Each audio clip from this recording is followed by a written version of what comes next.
تیار رہیے آئندہ کے لیے. ہو سکتا ہے یہ قیادت آپ کو سڑکوں پر نکلنے کی آواز دے, آپ کو سلیقے کے ساتھ اپنے احتجاج کی آواز کو بلند کرنے کے لیے آپ کو پکارے, یا جیل بھرو آندولن کے بھئی نعرہ لگائے. کیا میں امید کروں کہ سب کے سب بالکل تیار رہیں گے انشاءاللہ. السلام علیکم ورحمۃ اللہ وبرکاتہ. میرے بزرگ اور دوستو, جیسے کہ آپ سبھی حضرات جانتے ہیں کہ وقف بل ابھی تک پینڈنگ میں ہے, اس کا فیصلہ, اس کا رزلٹ نہیں آیا ہے. لیکن جس طریقے سے آئے دن سرکار اور گورنمنٹ کی طرف سے جو بیان بازی ہو رہی ہے, اس سے یہی معلوم ہو رہا ہے کہ دور حاضر کی سرکار اسے کسی بھی طرح پاس کرانا ہی چاہتی ہے. لہٰذا اس بنا پر ہمارے علماء کرام آئے دن کانفرنس کر رہے ہیں. اسی نسبت سے بمبئی کی سرزمین پر ابھی حال ہی میں تحفظ اوقاف کانفرنس کیا گیا, جس میں بڑے بڑے علماء کرام شامل ہوئے, جن میں سے سجاد نعمانی صاحب.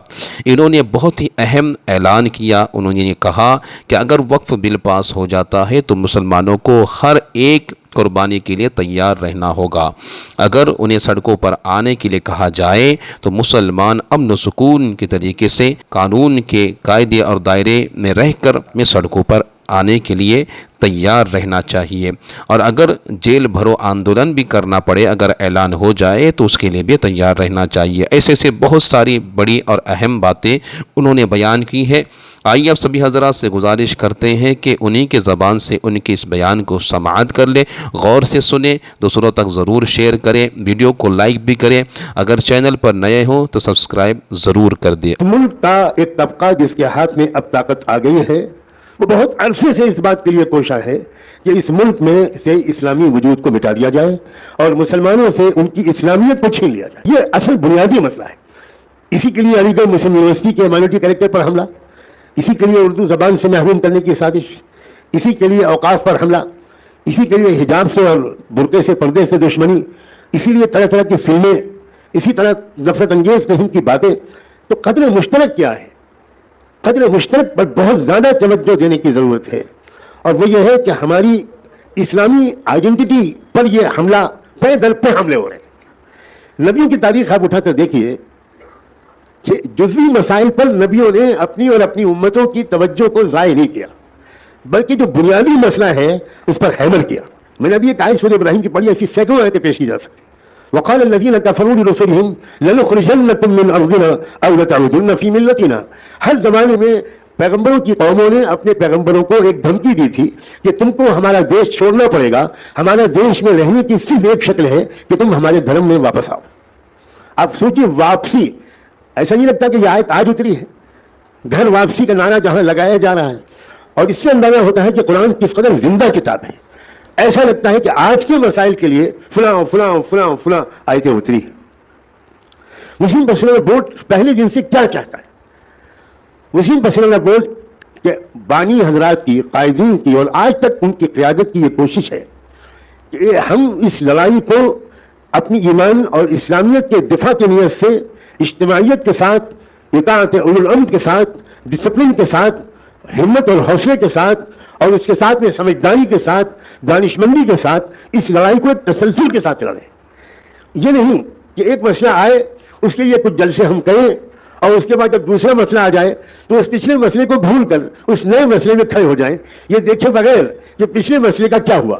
ابھی چند دنوں پہلے صدر بورڈ نے, ہمارے مسلم پرسنل بورڈ کے موجودہ صدر محترم نے ایک بہت اہم بات فرمائی ہے. وہ ملک کے ہر مسلمان اور انصاف پسند ہندوستانی تک اس بات کو پہنچ جانا چاہیے. مولانا نے فرمایا ہے کہ ہم ای میل بھیجنے پر اکتفا نہیں کریں گے, ہم اپنی رائے کے دینے پر اکتفا نہیں کریں گے, جب ضرورت پڑے گی اس وقت ہم جیل بھرو تحریک چلائیں گے. یہ آپ اس اعلان کو معمولی میں سمجھیے. مسلم پرسنل بورڈ کے اسٹیج سے جذباتی باتیں نہیں کی جاتی. ہزار بورڈ کی قیادت پر جذباتی نوجوانوں کا دباؤ ہو, بورڈ اپنے توازن اور اعتدال پر قائم رہتا ہے. بورڈ بھیڑ کے پیچھے نہیں چلتا. بورڈ منظم منصوبہ بندی کے ساتھ اپنی آواز کو بلند کرتا ہے, اپنی لے کو پست یا بلند کرتا ہے, اپنی رفتار کو تیز یا دھیمی کرتا ہے. غنیمت سمجھیے کہ مسلمانان ہند کے پاس ابھی ایسی بالغ نظر, جرأت مند اور دانشمند قیادت موجود ہے. قیادت کے لیے صرف بہادری کافی نہیں ہے, اور قیادت کے لیے صرف سمجھداری کافی نہیں ہے. بہادری اور سمجھداری دونوں کے آمیزے کی ضرورت ہے.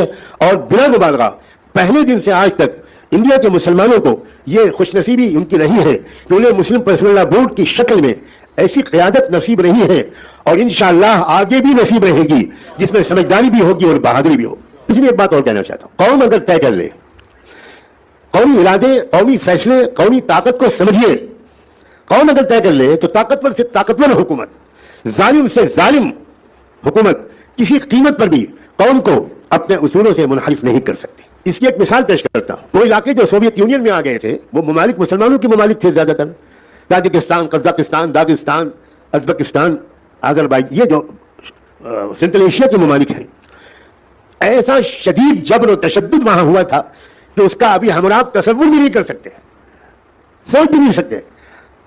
ये हालत थी कि रात के 2 बजे फौज किसी भी घर पर छापा मारती थी और तलाशी लेती थी। अगर कुरान मजीद के किसी सिपारे का एक वर्क मिल जाता था तो पूरे घर वालों को गिरफ्तार किया जाता था। अगर कोई कुरान पढ़ता पढ़ाता मिल जाता था तो 20-20 साल की सजा होती थी या फांसी होती थी। मैं ये बात बिल वास्ता रिवायत नहीं कर रहा हूँ, बिला वास्ता मुफ्ती आजम ताशकंद ने मुझे वो पूरी तफसीली वाक़यात सुनाए, क्या गुजरी है उस इलाके के मुसलमानों पर। तकरीबन 70-80 साल कोई अज़ान नहीं दे सकता, कोई नमाज नहीं पढ़ सकता, कोई कलमा नहीं पढ़ सकता, कोई कुरान बच्चों को पढ़ा नहीं सकता, मगर सलाम भेजिए उस कौम पर कि उस कौम के लोगों ने यह तय किया कि हम अपने ईमान और इस्लाम को नहीं छोड़ेंगे। तो उसके लिए उन्होंने कई तदबीरें अजीब गरीब इख्तियार की। मैं सिर्फ एक तदबीर सुनाकर आपके इरादे को आवाज़ देना चाहता हूँ, सिर्फ एक तदबीर, वरना मेरे इल्म में 6-7 तदबीरें हैं। वो एक तदबीर ये थी कि उन्होंने कहा कि जब हमने देखा कि किसी मस्जिद, किसी घर, किसी कमरे, किसी हुजरे, कहीं पर भी हम अपने बच्चों को कुरान नहीं पढ़ सकते, तो अजीब तदबीर हुई। और वो कैसे मुफ्ती आजम से मेरी मुलाकात हुई। मुफ्ती आजम ताशकंद एक तबलीगी जमात लेकर इंडिया आए हुए थे। मुझे उस जमात के साथ कुछ वक्त गुजारने का हुक्म मिला और वो जमात ये चाहती थी कि इंडिया के दीनी मदरसों में जाकर वो ये मालूम करे कि यहाँ के मुसलमानों ने हुकूमत की इमदाद के बगैर अपने वसाइल के बलबूते पर अपने इस्लामियत की कैसे हिफाजत की है। उसी सिलसिले में जब पहले दिन मैं उनके साथ मस्जिद में तालीम के हल्के में बैठा और उनके साथ 3 नौजवान थे 17-18 साल की उम्र के, और कुरान का मुज़ाकरा शुरू हुआ, तो मेरा ख्याल ये था कि इनको तो कुरान पढ़ना आता ही नहीं होगा। लेकिन अजीब बात ये हुई कि उन बच्चों ने इस लहजे में कुरान पढ़ा कि मिस्री कुर्रा को शायद पीछे छोड़ दिया।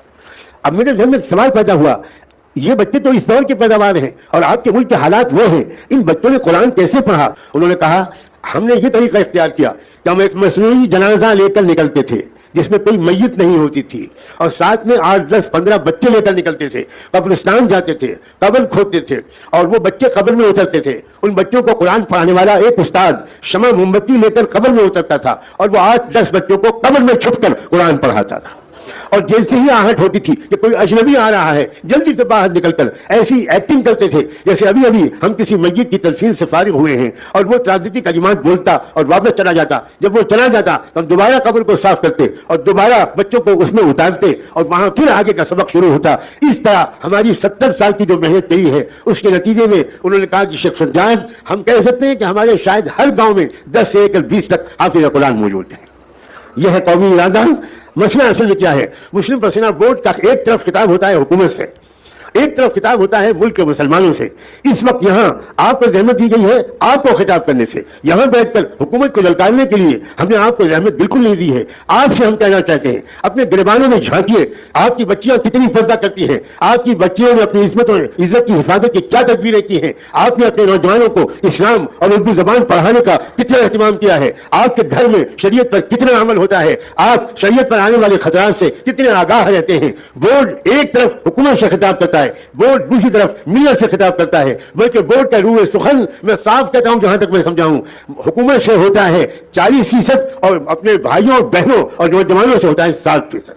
आज जिम्मेदारी का एहसास हर मस्जिद के इमाम को होना चाहिए। हर जुमे के खुतबे से हमारी कौम की एक जामे तरबियत होनी चाहिए, सियासी भी, समाजी भी, दीनी भी, अकली और फिक्री और इल्मी और शऊरी भी।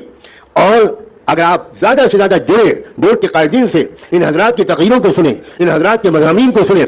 मुझे तो हैरत है, सदर बोर्ड हजरत मौलाना खालिद सैफुल्लाह रहमानी साहब, अल्लाह ताला उनके साए को सलामत रखे, इतनी अलानत और मशगूलियत के बावजूद किस तरह अखबारात में हफ्तेवारी कॉलम लिखते हैं शमे फरोजा के नाम से, किस तरह सोशल मीडिया पर मुसलसल उनके मज़ामीन आते हैं, नहायत बसीरत अफरोज। आप पढ़िए और फैलाइए उस लिटरेचर को, उस मज़ामीन को, उस इल्म को और उसके जरिए फैलने वाले शऊर को। मैं ज़्यादा वक्त लेना नहीं चाहता, मैं इन दोनों हजरात से इस्तिफादे के लिए हाजिर हुआ हूँ। और मैं आखिर में फिर याद दिलाता हूँ मुशारा साहब की उस बात को कि यह हमारी आइडेंटिटी पर हमला है।